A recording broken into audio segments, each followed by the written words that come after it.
Hey, what's up, Facebook? How's it going? Hey, how's it going, Instagram? Happy Sunday. I hope that everyone who is watching this, either now live or in the future, or actually, it's not even really the future, right? So you think you're watching this at a later date than from the live transmission, but it's really happening simultaneously right now. How are you guys? I'm so happy to see you. Happy almost June. Happy almost summer.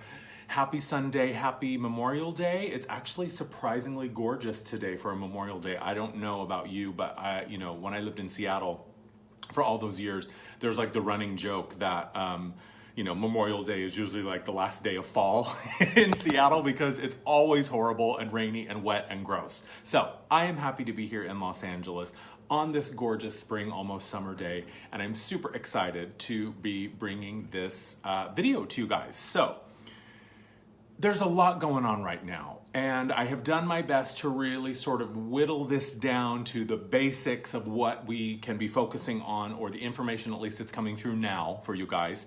Before we jump in, I want to let you know about a couple of events here in Los Angeles. The first Friday of every month is the live sound healing circle at House of Intuition. So that would be this coming Friday, June 1st, in Los Angeles at House of Intuition on Sunset, 7 to 8:30 p.m. It is an hour plus of sound healing, just straight up sound healing. You show up, you lay on the ground, and I do the rest. So just want to make sure you guys know about that. As always, I will put the link in the description. Also, I have coming up on what day? On June, sorry, I don't have my notes for this right in front of me, so I'm not being a good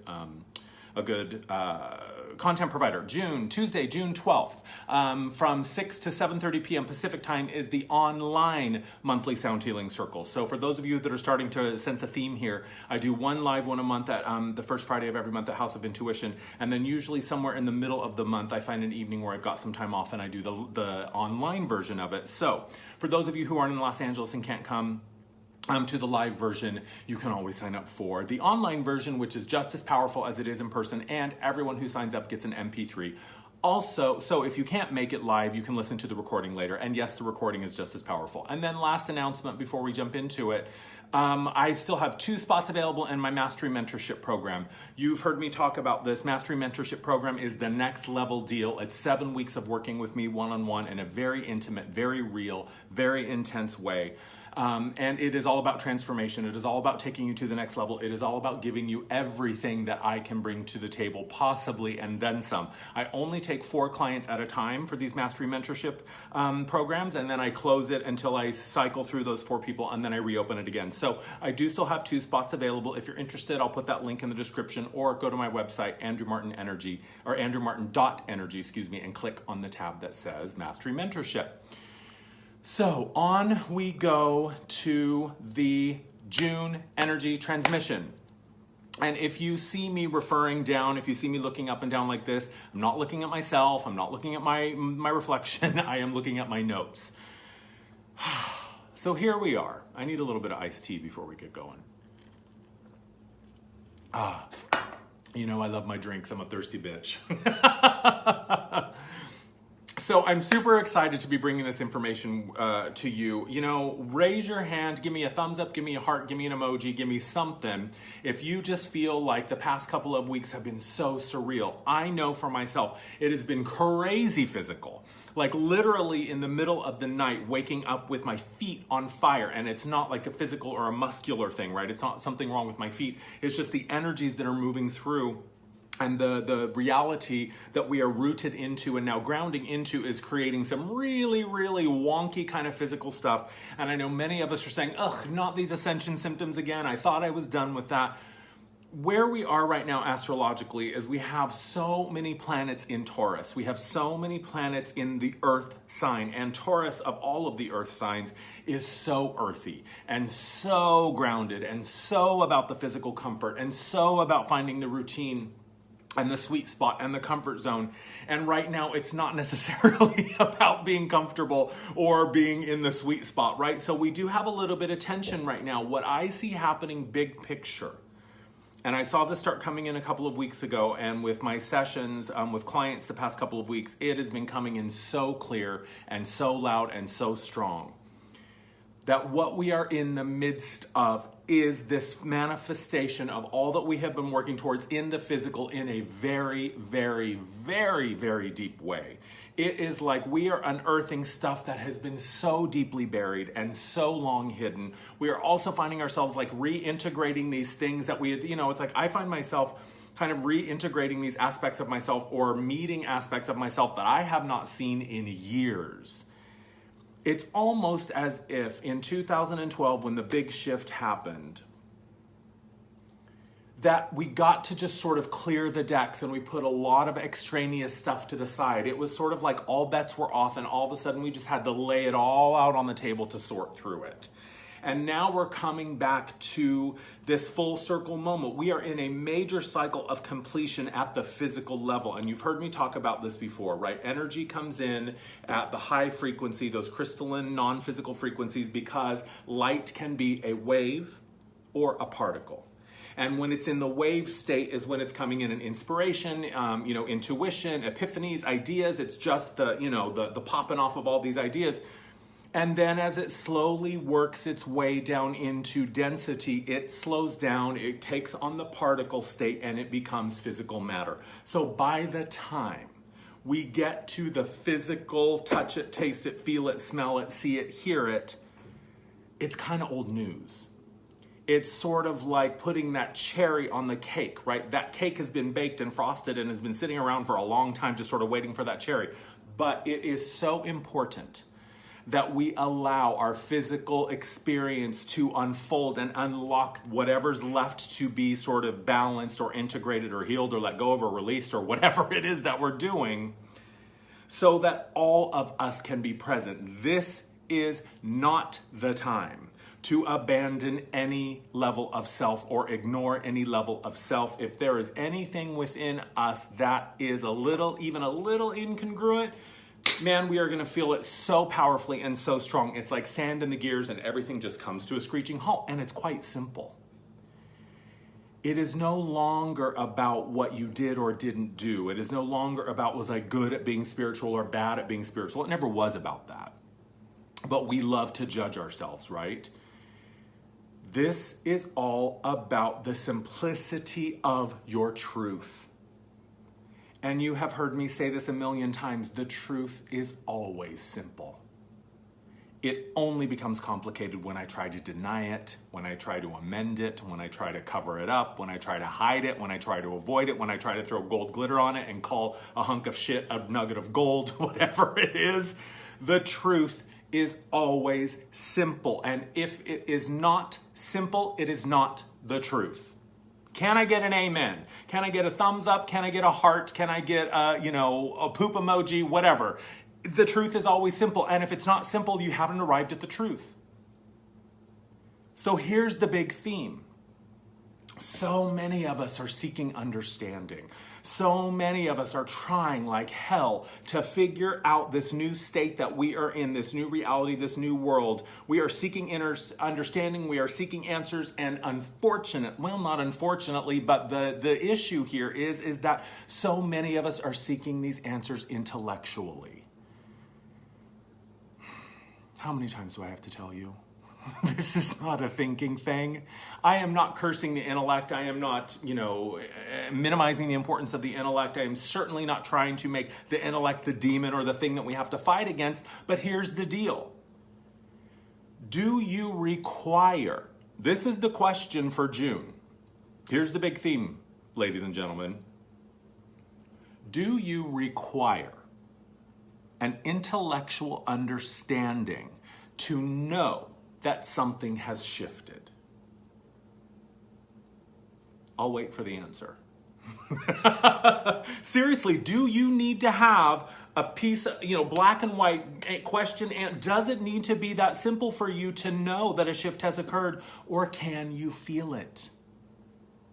Here's the reality, everybody. The feeling is the understanding. Do I need to know why I feel like shit? Do I need to know why I don't like being in this place? Do I need to know why I don't really like that person? Do I need to know why all of a sudden I have the desire to make new changes and make new choices?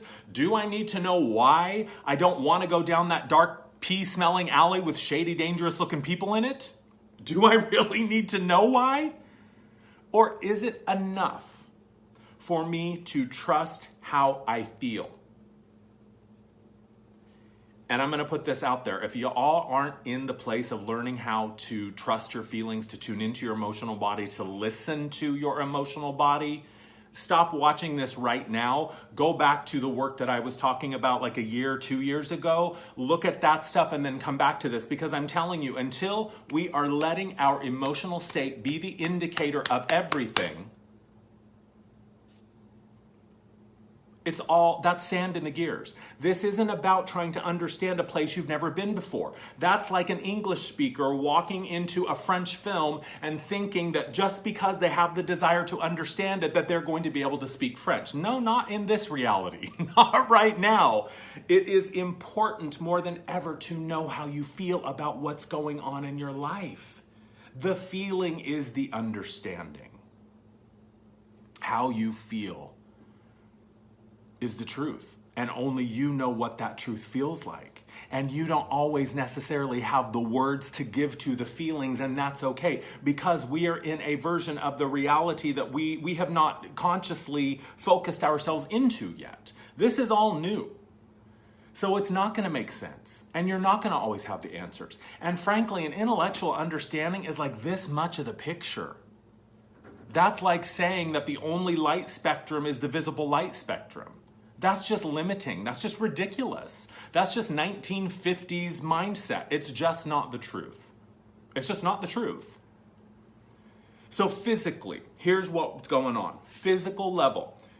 Hands up, thumbs up, heart emoji, whatever, unicorn, dinosaur, I don't know. Give me something if you have felt like crazy physical stuff going on. I know I have. I was talking about my feet in the beginning, and this feeling of like my feet just burning on fire, and I woke up and I was asking my guys like, what the hell is going on? And they were like, it's just this energy moving through you, this rooting into this new reality. The body is unloading so much old stuff.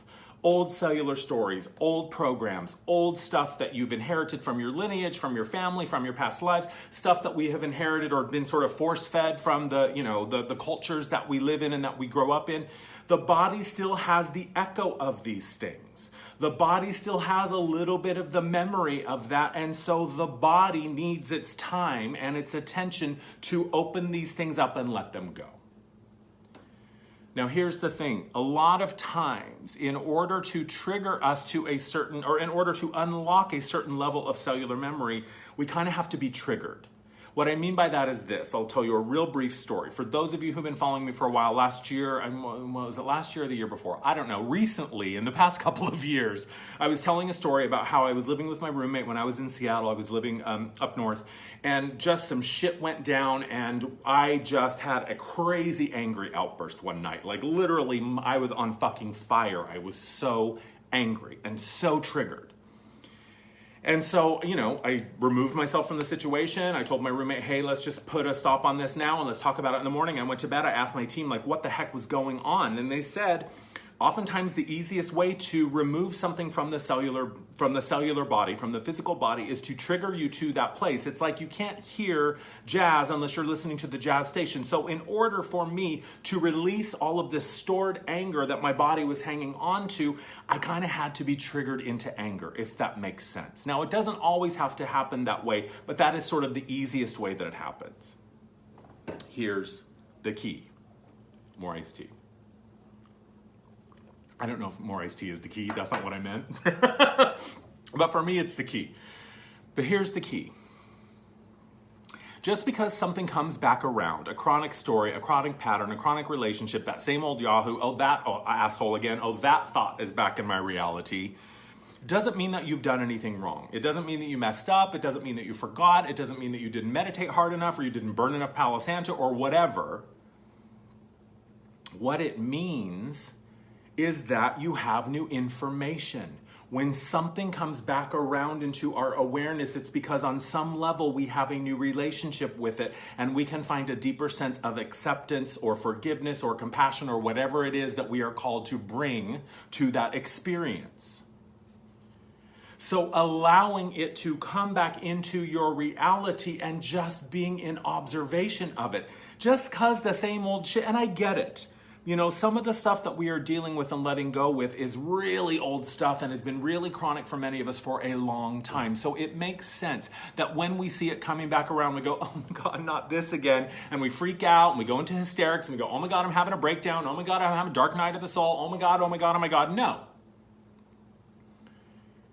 You can't, here's another question. Can you sit on your observer perch and allow yourself to watch the play that you are acting in?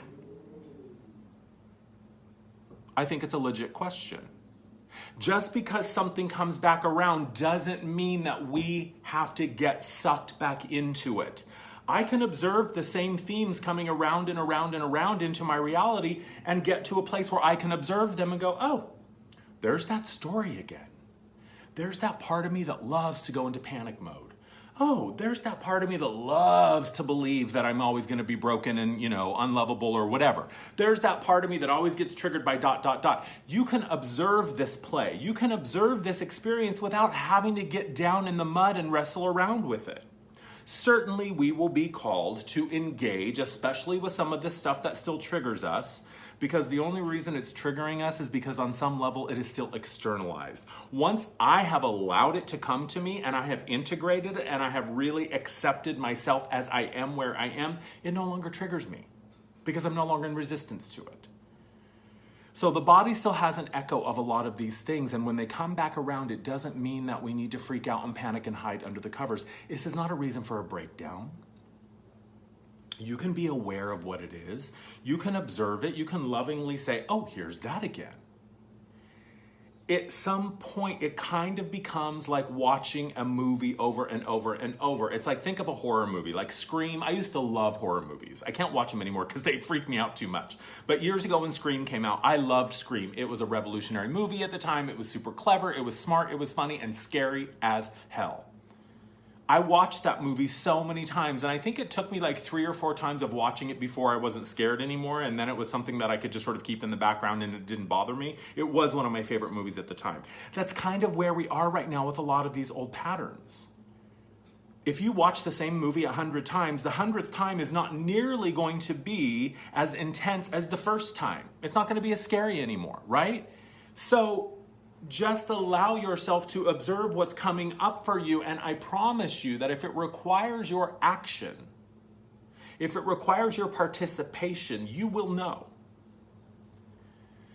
So here's another thing that begins to happen. Our connection with ourselves becomes so much smoother and so much less effort, right? It's like in the beginning when we were meditating or channeling or tuning into our guides or whatever, it's like we had to do so much work to get there. Because if you, and this is oversimplifying it, yes, but if we were sort of down here in our frequency and in our density and our guides were up here, it was like so much work to sort of pierce through this layer of resistance to finally make that connection. Now, because we have done so much work and the energies are supporting us in this merging, this continued merging with self, it's almost as if it's kind of like it's almost too easy to connect. Like guidance is coming through so effortlessly that it's almost become mundane in a sense. And so I find that many of us are having a difficult time trusting it. We think, and isn't this like a fucking metaphor for life? We think that because it's easy, it's not working. We have been so indoctrinated into the idea of you gotta hustle, you gotta grind, you gotta struggle, you gotta, blood, sweat, and tears. If you don't want it bad enough, then someone else behind you is gonna get it. If you're not working 80 hours a week, then you don't want it bad enough, and someone hungrier or younger or faster or smarter or prettier or whatever is gonna do it. No. Who the fuck ever decided that the only way to learn and grow and expand through life was through fucking struggle? Bullshit. I'm not buying it. I refuse to buy that anymore. I, for one, am not signing up for that story anymore, ever again. So just because it's easy and effortless and it flows doesn't mean that it's not good. Doesn't mean that it's not true. Again, go back to how it feels. Do you feel connected? Does it feel true? Does it feel like your guides? Does it feel like your angels? Does it feel like your grandmother who communicates with you from the other side?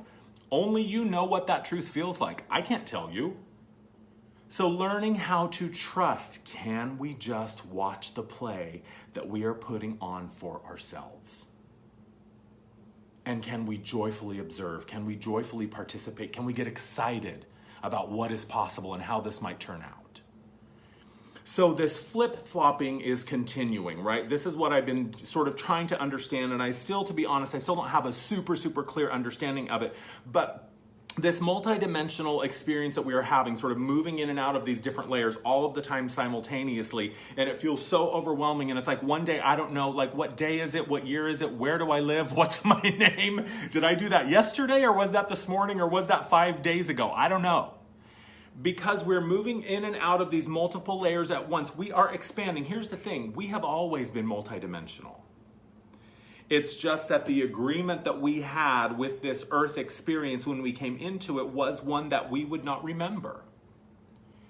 So we are now that these sort of mechanisms or these measures have been removed, these partitions to our awareness and our consciousness have been removed, and the energies are coming in and they're getting brighter and more crystalline and more expansive, and it's easier to tap into them, right? Because they're not these dense, funky energies anymore. It's not so hard to get in there and connect.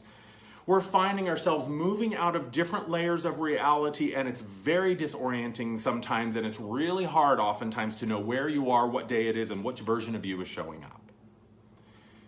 This is what I see. So this flip-flopping and this recurring, repeating patterns.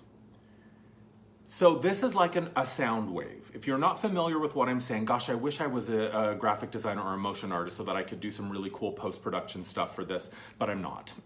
So you're just gonna have to use your imagination. These oscillation waves. So if you think of a sound wave, I should have had some visuals prepared. Gosh, I'm just, sorry. So an oscillation of a sound wave at a low frequency, at a low pitch, at a low tone, at a low density.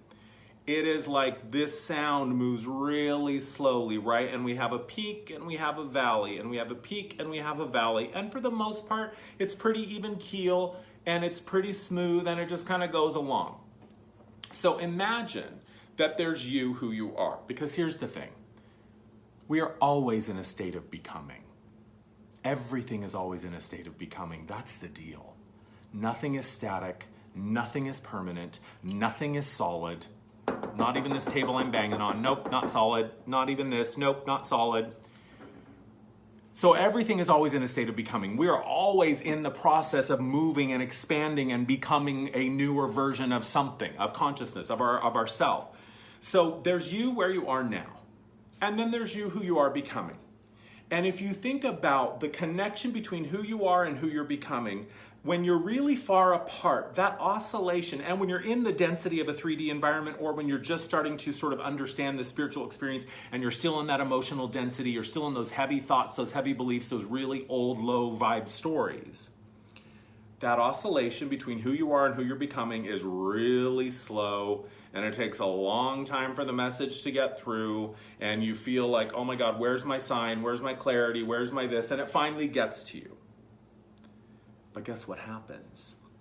As we move closer and closer and closer to ourself, to the version of ourself that we are becoming, to the version of ourself that we've always been, what happens? Now that wave that was like this is now moving more like this, right? Those oscillations, those peaks and valleys become faster and faster and more intense. So when something shows up, like an old story or an old belief, especially a negative or a limiting one, it feels really gross and really intense and really heavy because I haven't hung out there in a long time, right? Do you feel me? It's like when you grow up in a high altitude, as I did. I grew up in the mountains of Wyoming. And then I leave, and then I go back to Wyoming, and I'm like, I can barely breathe in those high altitudes after having lived at sea level for so many years. It's just we sort of lose our being accustomed to it. But here's the thing. So it gets closer and closer and closer. So these oscillation waves now get faster and more intense. The peaks and valleys become more pronounced. And as we continue to merge with ourselves, which is what we've been doing for the past, especially since 2012, so the past 6 years, those oscillations get more and more intense, and the pitch raises and the frequency, and we get that and then what happens? We merge. Because if I took all of those strings, it's just imagine taking a piece of spaghetti, a piece of cooked spaghetti that's limp, and you just push that noodle together what happens? Eventually it just gets squished into one vertical line. That's you in alignment with yourself. The point of this is those fluctuations and those oscillations from high to low are not evidence that anything bad is going on. What it is evidence of is you're actually getting closer and closer to merging with the version of yourself that you have been becoming. So allow yourself to be in a state of becoming. Allow yourself to be the observer of all that's going on in your life. And do not for a second think that you can get away with just kind of ditching something, leave it, and oh no, they won't know. Girl, I'm telling you, that's not the way it works. It's all or nothing. Which brings me to the subject of relationships. Hallelujah. Give me a thumbs up, give me an emoji, give me a heart, give me a whatever if you are ready to hear about relationships, or if you've just been unlucky in love, then give me a poop emoji. That's fine too. Here's the deal. And this is not new information, by the way. I've been saying the same crap for the past 6 years, but I'm glad that you continue to show up and listen. Write this down, everybody, because this is it. The relationship with the self is the model for all other relationships. Do I need to say it again? Your relationship with yourself is your model, your template for every other relationship in your life, in your world, in your family, wherever. Your relationship with yourself is the model for all relationships, period. With the planet, with the animals, with the trees, with your roommate, with this freaking glass of iced tea. You are not separate from any of it. And when I mean any of it, I mean all of it. The first step in all endeavors must be internal. If it's not, then you're playing someone else's game. If I am in any way letting this out here dictate to me what my choice or my action or my belief should be, I have just handed a whole big chunk of my power away to this out here. This is the primary reality. Internal. This out here is the secondary reality. This is what creates all of this. The first step in all endeavors must be internal. Why? Write this down, put it on a Post-it, put it on your gravestone, have it fucking tattooed. I cannot have with another what I do not have with myself. Did you hear me? I cannot have with another what I do not have with myself. If you don't love yourself, if you think you're hideous and disgusting and unworthy of love, why on earth is anyone else going to feel different? If I believe that I don't deserve healthy boundaries, if I believe that I don't deserve honesty and truth and integrity, or whatever it is that I think that I don't have, whatever it is that I think I don't have, the first person I'm looking at is myself. Nobody out here is the reason for any of this but me. If you want to get right with your life, it all starts by taking care of yourself. That's the deal. You cannot, in these higher frequencies and these higher realities, there is absolutely no way that those old shenanigans are going to fly. They're just not. So yeah, you got to get right with yourself. Yeah, you got to find a way to feel better about your life. Yeah, you got to find a way to get in there and love all that funky, nasty stuff that you've been trying like hell to repress and suppress and deny. The truth is always simple. It only becomes complicated when we try to deny it. That goes for the truth of our relationship with ourselves. Anything within yourself that you have not loved, that you have not accepted, that you have not acknowledged, that you have not at least begun to work with, it's just going to continue to stand in your way. And you're going to continue to call it a block or a barrier or a problem, and you're going to continue to blame yourself and look for what you did wrong. It's a belief, a block, or a barrier is just a part of yourself that you don't recognize yet. And anything that you would perceive as a block is a beautiful opportunity for you to get in there and see really what's going on. I cannot have with another what I do not have for myself. If I don't respect myself, why on earth would anyone else be called to respect me? I can't expect anyone out here to make my thing okay. I can't expect anyone out here to fix it for me. That's just not the way it works. We never create above our lowest belief. I've talked about this a lot.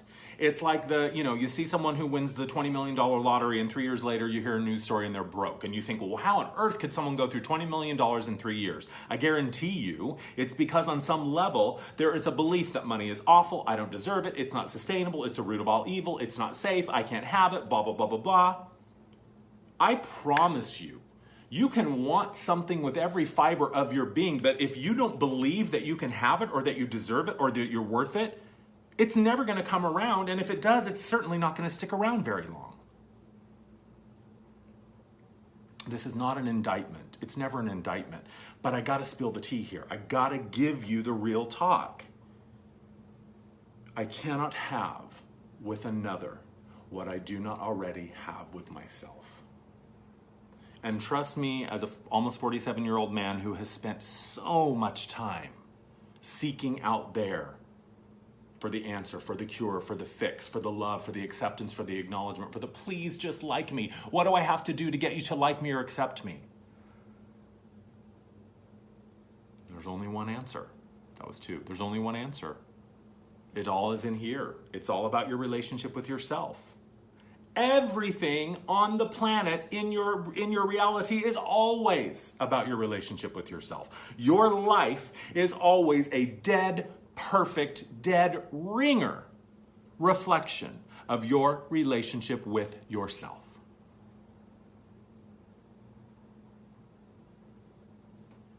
So that's it. That's it, you guys. I mean, I don't really have anything else for you. I love you guys so, so much.